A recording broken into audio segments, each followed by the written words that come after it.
तो बच्चों class 9th subject mathematics doctor Manohare से चैप्टर नंबर 13 की स्टार्टिंग हम लोग करने के साथ साथ प्रश्नावली 13C के सभी प्रश्नों को बहुत आसान तरीके से क्या कर लिया अब तक हल कर लिया, ठीक है ना। आज के इस लेक्चर में हम स्टार्ट कर रहे हैं प्रश्नावली 13D का बेसिक कॉन्सेप्ट और उस पर आधारित जितने सारे फॉर्मूले हैं या कह सकते हैं क्वेश्चंस हैं, उन सभी को हम lecture wise step by step क्या करेंगे, सीखेंगे, हल करेंगे और समझेंगे, ठीक है ना। तो चलिए मेरे साथ आप सभी अपने असली ताकत कॉपी और पेन को अपने हाथ में लेकर के मेरे साथ क्वेश्चन को समझने, कॉन्सेप्ट को समझने, फॉर्मूले को लिखने के साथ साथ उस पर आधारित सभी प्रश्नों को हल करने के लिए हो जाइए तैयार। यह जो प्रश्नावली 13D है बच्चों, यह मुख्यतः आधारित है किस पर, लंब वृत्तीय शंकु पर। किस पर, लंब वृत्तीय शंकु, लंब वृत्तीय शंकु दिख रहा है सबको, लंब वृत्तीय शंकु, ठीक है ना। शंकु को अंग्रेजी में कोन कहते हैं, क्या कहते हैं लल्ला, कोन क्यों कहते हैं अभी उसको समझ में आता है, ठीक है ना। पहले देखो, आप लोगों ने आइसक्रीम खाया है, आइसक्रीम खाया है, और वो बर्थडे पार्टी में जो वो टोपी होता है क्या कहते हैं उसको, बर्थडे कैप जो भी है उसकी टोपी या एक जोकर की टोपी उसी की जैसे होती है, जोकर की टोपी, उसका आकार आइसक्रीम का जो रहता है बाहरी आवरण उसका आकार कैसा होता है, शंकु के जैसा होता है, ठीक है ना। ये मैंने आकृति एक डिजाइन किया है, आपको मैं दिखाता हूं। ये दिख रहा है सबको, दिख रहा है कि नहीं दिख रहा है। ये आकृति जो है बच्चों एक प्रकार से ये क्या है, शंकु है, क्या है, लंब वृत्तीय शंकु है, जिसके आधार कैसे हैं, वृत्ताकार हैं। अभी ये खोखला है, ठीक है ना, अभी ये क्या है, खोखला है, मतलब इसके आधार वृत्ताकार हैं। कैसे हैं, अगर यहाँ पर रख दें हम तो एक सर्कल बनेगा, मतलब इसके आधार वृत्ताकार हैं। इसकी कुछ ऊंचाई है, इसकी कुछ ऊंचाई है, और यहाँ टेढ़ी ऊंचाई है, टेढ़ी, जिसको हम तिर्यक ऊंचाई या तिरछी ऊंचाई कहेंगे।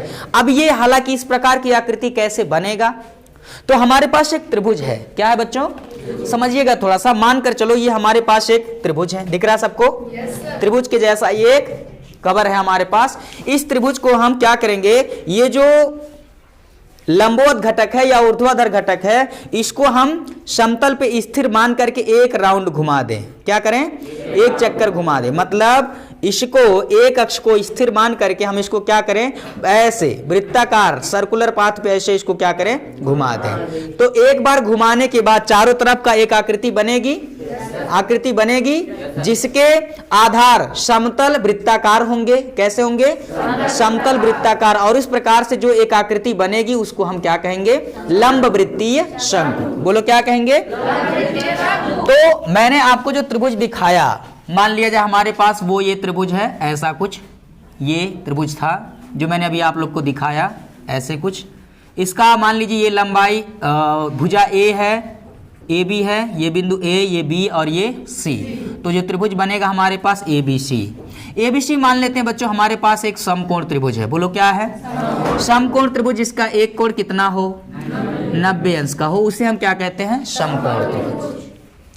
अब इस त्रिभुज को ए बी अक्ष के परितः क्या किया जाए, ऐसे एक चक्कर घुमा दिया, एक चक्कर क्या कर दिया जाए, ऐसे एक चक्कर घुमा दिया जाए तो एक आकृति बनेगी। कैसे बनेगी लल्ला, थोड़ा सा आप लोग ध्यान से देखो इस चीज को, ये छिछी, ऐसे पहले ये करके दिखाओ, फिर ये करके दिखाओ। अब इसको हम जब इस भुजा को स्थिर मान करके उसके अक्ष के परितः जब घुमा दिया बच्चों, तो एक ऐसे ऐसे ये घूम जाएगी, कुछ ऐसे ऐसे ऐसे ऐसे ऐसे, नहीं घूमेगी, नहीं समझे।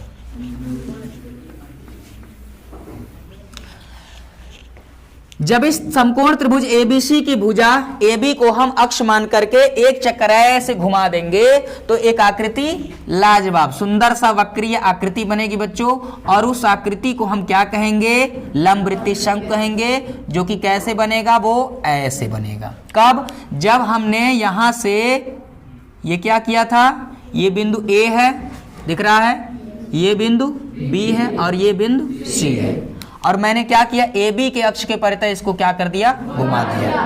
तो एक आकृति ऐसे बनेगी जोकर की टोपी की तरह, है ना, बर्थडे कैप की तरह, जो सर पे बच्चों को लगाया जाता, आप लोग भी लगाए होंगे। तो वो जो आकृति बनती है उसको हम क्या कहते हैं बच्चों? लंब वृत्तीय शंकु कहते हैं। अब समझना, जो ये ऊर्ध्वाधर या कह सकते हैं कि ए बी भुजा है, यह इस लंब वृत्तीय शंकु की ऊंचाई कहलाता है, जिसको हम यच कहेंगे। बोलो क्या कहेंगे?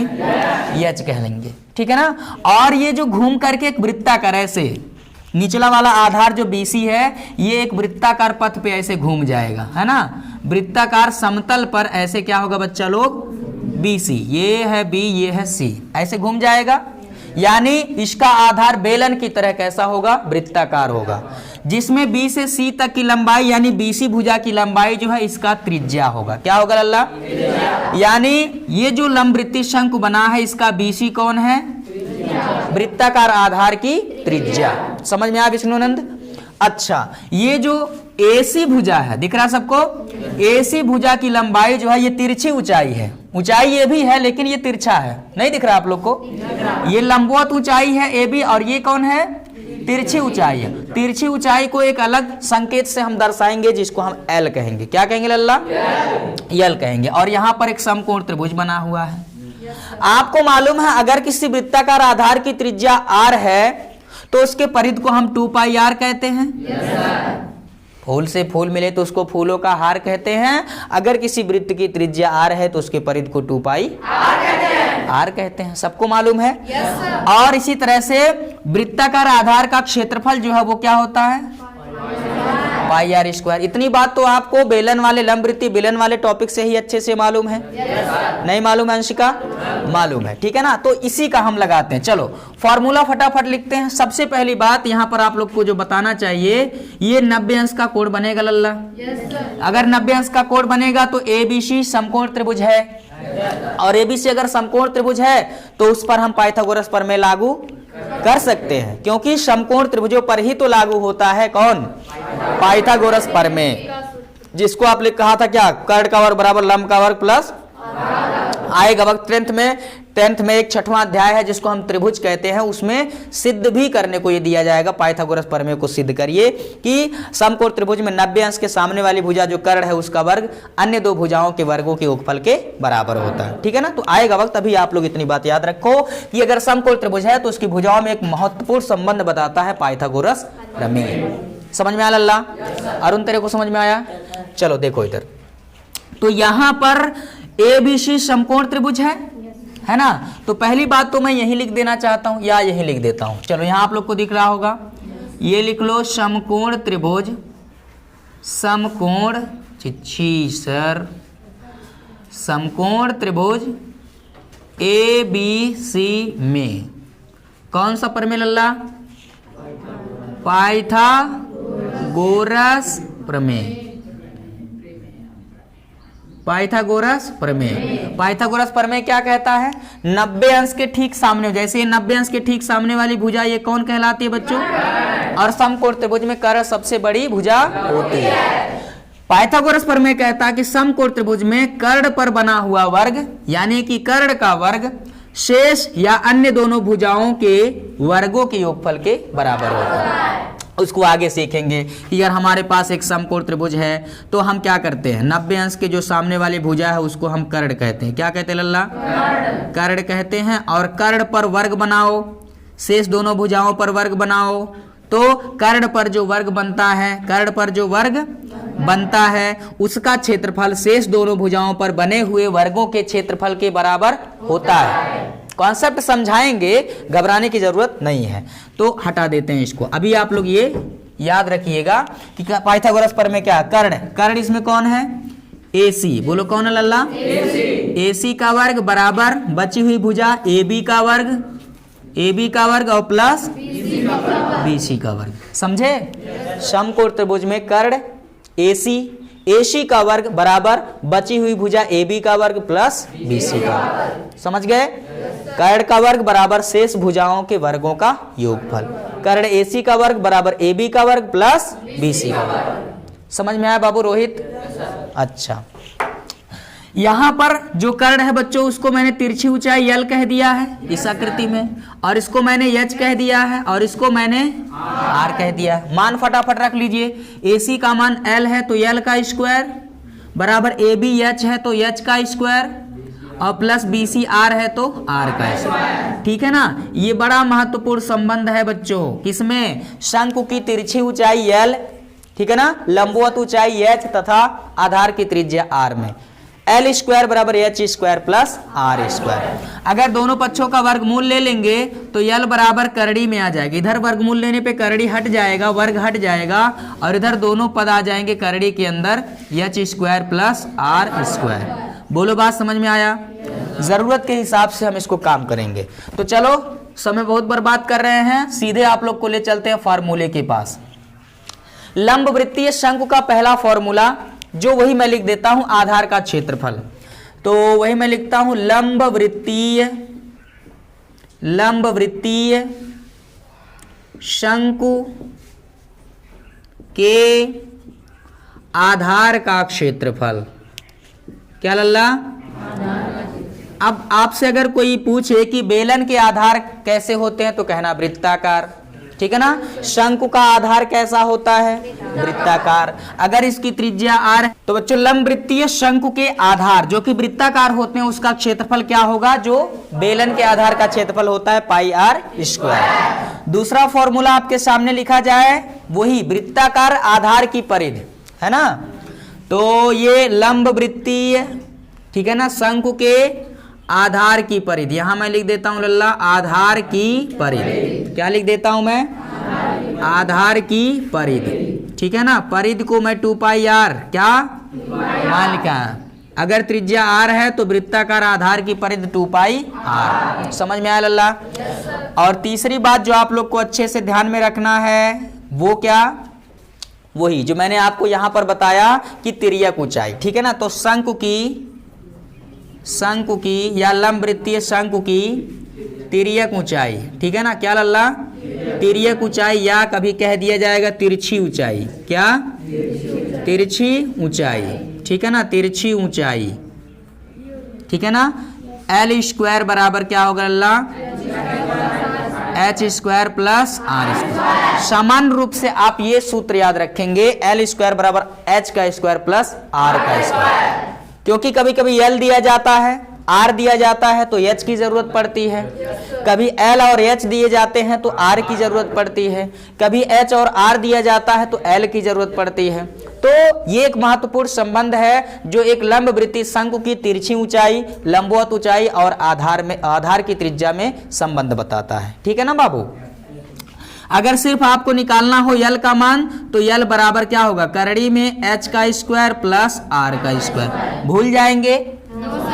चलिए बहुत अच्छे से इसको याद रखिएगा। अब हम आते हैं शंकु का वक्र पृष्ठ। वक्र पृष्ठ जो मैंने आपको नहीं समझाया, एक बार फिर से समझाते हैं। वक्र बेलन का वक्र पृष्ठ तो सबको मालूम है। इसी तरह से शंकु का ये बाहरी घुमावदार जो पृष्ठ है ना, ये दिख रहा है सबको? बाहरी घुमावदार जो पार्श्व पृष्ठ है, बाहर का पृष्ठीय क्षेत्र है, उसको हम क्या कहेंगे? वक्र पृष्ठ। तो बेलन का भी वैसे वक्र पृष्ठ होता था, इसी तरह से शंकु का वक्र पृष्ठीय क्षेत्रफल होगा जो घुमावदार बाहरी पृष्ठ है, उसको हम क्या कहेंगे? वक्र पृष्ठ, या इसको पार्श्व पृष्ठ भी कह दिया जाए तो बुरा नहीं मानिएगा। समझ में आया क्या? चलो तो अभी देखो लिखते हैं लंब वृत्तीय शंकु का वक्र पृष्ठ। क्या लल्ला? शंकु का वक्र पृष्ठीय क्षेत्रफल। वक्र पृष्ठीय क्षेत्रफल। वक्र पृष्ठीय क्षेत्रफल को क्या कह दिया जाए? पार्श्व पृष्ठीय क्षेत्रफल तो बुरा मानेंगे क्या? आदित्य बुरा मानोगे? चलिए तो शंकु का वक्र पृष्ठीय क्षेत्रफल क्या होगा लल्ला? 1/2। क्या? 1/2 गुणे आधार की परिधि, गुणे आधार की परिधि, या सिर्फ आप लिख सकते हो परिधि गुणे ऊंचाई, सॉरी तिरछी ऊंचाई। 1/2 आधार की परिधि गुणे तिरछी ऊंचाई। क्या लल्ला? तिरछी ऊंचाई या तिर्यक ऊंचाई। कोई घबराहट, परेशानी, दिक्कत में कमी? हाँ, जो दिक्कत थी वो कम हुई। चलिए आधार की परिधि कितना है लल्ला? ये देखो 2 पाई R। कितना?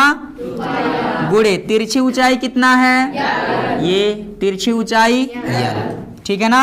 तो यहाँ 2 से 2 की निर्मम हत्या हो जाएगी। बचा क्या, 1 का पाई आर एल में गुणा करेंगे तो पाई आर एल। बहुत इंपॉर्टेंट, शंकु का वक्र पृष्ठीय क्षेत्रफल पाई आर एल। पाई का मान आपको मालूम है, आर उसकी त्रिज्या होगी, एल उसकी तिरछी ऊंचाई होगी। अब लल्ला कभी कभी ऊंचाई और त्रिज्या दे करके आपसे वक्र पृष्ठ पूछेगा तो यल का मान निकालना पड़ेगा। यल का मान कैसे निकालोगे, यल बराबर करड़ी में h² प्लस, समझ में आया क्या। तो ऐसे कह सकते हो, ये इंपॉर्टेंट फॉर्मूला है, याद रखेंगे। क्या, शंकु का वक्र पृष्ठ, क्या लल्ला, वक्र पृष्ठीय क्षेत्रफल या वक्र पृष्ठ पाई आर एल। बोलो याद रखेंगे, भूल जाएंगे, पक्का। शंकु का वक्र पृष्ठीय क्षेत्रफल पाई आर एल, ठीक है ना। अब मैंने आपको कहा यल न दे करके एच और आर दिया जाएगा तो यल का मान यहां से पहले निकाल लेना। बोलो निकाल लेंगे, तो क्या लिखे, रहने दे, हटा देते हैं। आगे चलते हैं, 5वें नंबर क्वेश्चन, 5वें नंबर का फॉर्मूला, शंकु का संपूर्ण पृष्ठीय क्षेत्रफल, ठीक है ना। अब हम लिखते हैं लंब वृत्तीय शंकु का संपूर्ण पृष्ठीय क्षेत्रफल। क्या लल्ला, संपूर्ण पृष्ठीय क्षेत्रफल। इन सभी फॉर्मूले को अगर आप सबने अच्छे से याद कर डाला तो लाइफ समझ में आ गया कि नहीं आ गया। बहुत अच्छे से याद कर लेना, जैसे बेलन वाला आप लोग याद कर लिए थे बढ़िया से, सबको अच्छे से दिमाग में फीड है। और उसका सवाल भी हलवा छाप हो गया था कि नहीं, एकदम मक्खन हो गया था। इसी तरह से इसके भी सभी क्वेश्चन मक्खन हो जाएंगे लल्ला, ठीक है ना। तो इसलिए फॉर्मूले को बहुत अच्छे से याद रखिएगा। शंकु का संपूर्ण पृष्ठीय क्षेत्रफल, अब देखो संपूर्ण पृष्ठीय क्षेत्रफल में क्या आएगा, ये वक्र पृष्ठ भी आएगा जैसे बेलन में था, ये वक्र पृष्ठ होगा प्लस आधार का क्षेत्रफल। उसमें 2 आधार थे, ऊपर भी नीचे, दोनों आधार वृत्ताकार थे, लेकिन इसमें एक ही आधार है कि नहीं है, भाई और बहनों है कि नहीं है, एक ही आधार है। तो शंकु का वक्र पृष्ठ, अभी कुछ दिन तो बेलन ही दिमाग में चलेगा, ठीक है ना, क्योंकि लंबा सिलसिला चला है उसका हम लोगों का, है ना। तो अभी शंकु का वक्र पृष्ठ और प्लस 1 आधार का क्षेत्रफल, टोटल जोड़ देंगे बच्चों तो वो आ जाएगा लंब वृत्तीय शंकु का वक्र पृष्ठ, नहीं संपूर्ण पृष्ठीय क्षेत्रफल। क्या होगा धनंजय, संपूर्ण पृष्ठीय क्षेत्रफल। सत्यम समझ में आया। तो हम लिखते हैं बच्चों, शंकु का संपूर्ण पृष्ठीय क्षेत्रफल बराबर वक्र पृष्ठीय क्षेत्रफल। क्या लिख देते हैं, वक्र पृष्ठीय क्षेत्रफल और प्लस क्या, वेरी गुड, आधार का क्षेत्रफल। क्या लल्ला, आधार का क्षेत्रफल। अब आप लोग हमें बताइए कि वक्र पृष्ठीय क्षेत्रफल का सूत्र क्या, पाई आर एल। तो ये हो गया भैया पाई आर एल, समझ में आया लल्ला। आधार का क्षेत्रफल क्या, पाई आर स्क्वायर। समझ में आया कि नहीं आया, अच्छा जी। अगर इसमें से पाई आर कॉमन ले लें, क्योंकि पाई इसमें दोनों में है, आर इन दोनों में है, तो पाई और आर, पाई आर क्या, पी आर मत बोल देना, पाई आर क्या, पाई आर को कॉमन लेंगे तो यहाँ यल बचेगा और प्लस आर। बोलो बात समझ में आया। अब ये हलवा है कि नहीं है, मक्खन है कि नहीं है, चमका कि नहीं चमका, चमका, ठीक है। तो अच्छे से याद रखेंगे, संपूर्ण पृष्ठीय क्षेत्रफल, बेलन का संपूर्ण पृष्ठीय क्षेत्रफल, संपूर्ण पृष्ठीय क्षेत्रफल कितना होगा लल्ला, पाई आर कोष्ठक में एल प्लस आर। क्या है ये, शंकु का संपूर्ण पृष्ठीय क्षेत्रफल, शंकुआ का संपूर्ण पृष्ठीय क्षेत्रफल, याद रखेंगे। अच्छा जी, अब आगे चलते हैं और इसका आयतन निकाल देते हैं, हो गया ना। तो अब हम यहां लिखते हैं 5वें के बाद ये 6वां फॉर्मूला है बच्चों, शंकु का आयतन। बोलो क्या, शंकु का आयतन, शंकु का आयतन जो कि होगा कितना बच्चा लोग, 1/3, ठीक है, 1/3 आधार का क्षेत्रफल, संक्षेप में लिखता हूं मैं, आधार का क्षेत्रफल गुणे तिरछी ऊंचाई की लंबवत ऊंचाई, लंबवत ऊंचाई। समझ में आया ना। तो 1/3 आधार का क्षेत्रफल पाई आर स्क्वायर और ऊंचाई कितना, एच। यानी कि बहुत अच्छे से याद रखेंगे बच्चों, शंकु का आयतन 1/3 पाई आर स्क्वायर एच। समझ में आया? और बेलन में क्या था? सिर्फ पाई आर स्क्वायर एच, और इसमें 1/3 से गुणा है। यानी कि हम ऐसे कह सकते हैं, अगर समान त्रिज्या और समान ऊंचाई के एक शंकु और एक बेलन लिए जाएं तो उनके आयतनों में क्या संबंध होगा? हम कहेंगे कि बेलन का आयतन जो है ना, बेलन का जो आयतन है वो शंकु के आयतन का कितना, शंकु का जो आयतन है ना, तो शंकु का जो आयतन होगा वह बेलन के आयतन का 1/3 गुना। ये तभी संभव है बच्चों जब त्रिज्या और ऊंचाई समान हो। जब त्रिज्या और ऊंचाई समान हो तब जो शंकु का आयतन होगा वह बेलन के आयतन का 1/3 गुना होगा। बोलो, बात समझ में आया? पक्का? चमका कि नहीं चमका? शंकु का आयतन 1/3 पाई आर स्क्वायर। पक्का याद रहेगा? चलो फटाफट स्क्रीनशॉट ले लो। अब हम चलते हैं क्वेश्चन की तरफ।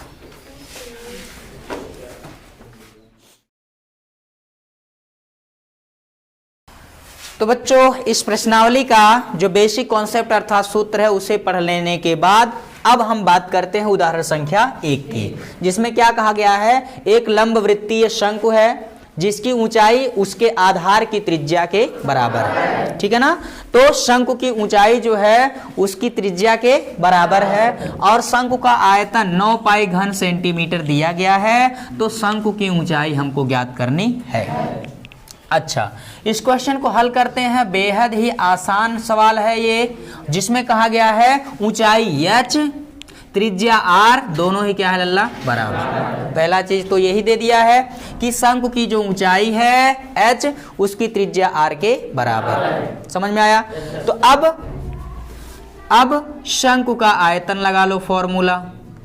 शंकु का आयतन, शंकु का आयतन दिया है कितना? 9 पाई घन सेंटीमीटर। बोलो, दिया है कि नहीं दिया है? शंकु के आयतन का सूत्र क्या होता है बाबू? चिल्लाते हो कि क्या करते हो? 1/3 पाई आर स्क्वायर बराबर कितना? 9 पाई। ठीक है ना? अच्छा जी, अब देखो, चाहो तो पाई इधर गुणा में है ना बाबू? इधर पाई गुणा में है। जब पक्षांतर करोगे लिख देते हैं एक लाइन, आर स्क्वायर एच बराबर, ये 3 बटे में है, पक्षांतर करोगे 3 का गुणा हो जाएगा 9 पाई में, और यहाँ पाई गुणा में है, पक्षांतर करोगे तो बटे में आ जाएगा पाई। समझ में आया? ये पाई से पाई की निर्मम हत्या। ठीक है ना? जहां आर है, आर की जगह पर कितना लिख सकते हैं? एच।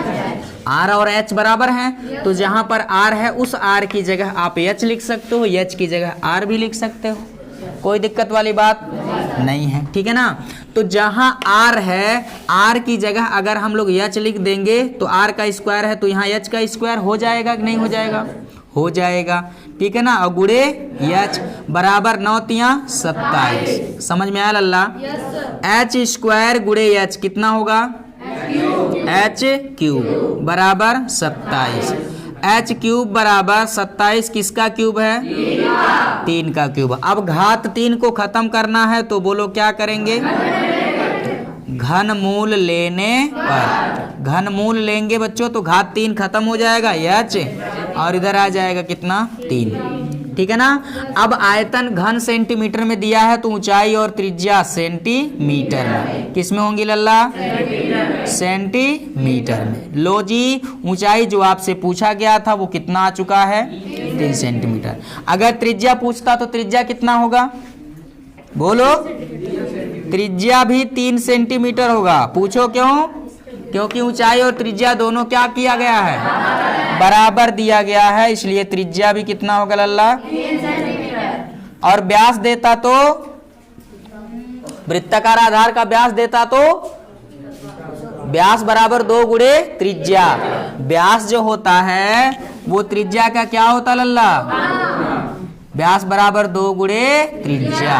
अब पूछा नहीं है, एक्स्ट्रा चीजें मैं आप लोग को बता दे रहा हूं। 2 गुणे त्रिज्या कितना 3 सेंटीमीटर, तो 3 दूना 6 सेंटीमीटर। अगर व्यास पूछा होता तब मैं कह रहा हूं, वृत्ताकार आधार का व्यास, शंकु के आधार का व्यास पूछा जाए तो होगा त्रिज्या का 2 गुना यानी कि 6 सेंटीमीटर। विष्णुनंद तेरे को समझ में आ गया? पक्का?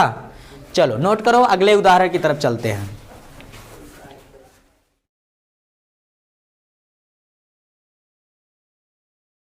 तो देखो क्या है, त्रिज्या r और ऊंचाई h का जो अनुपात है वो कितना दिया है, 5:5। मैंने कहा कि x 5x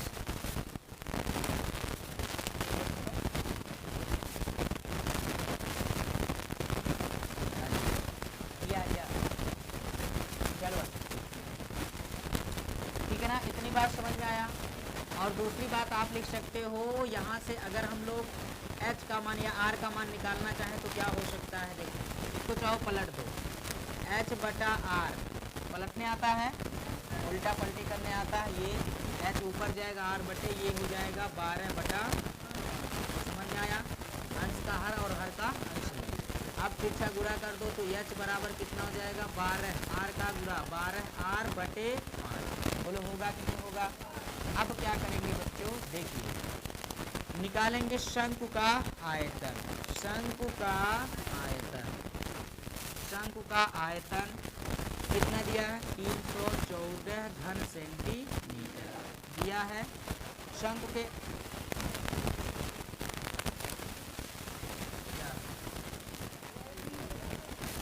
अच्छा 314 घन मीटर है, ठीक है कोई बात नहीं, ये 314 घन मीटर हो जाएगा। समझ में आया?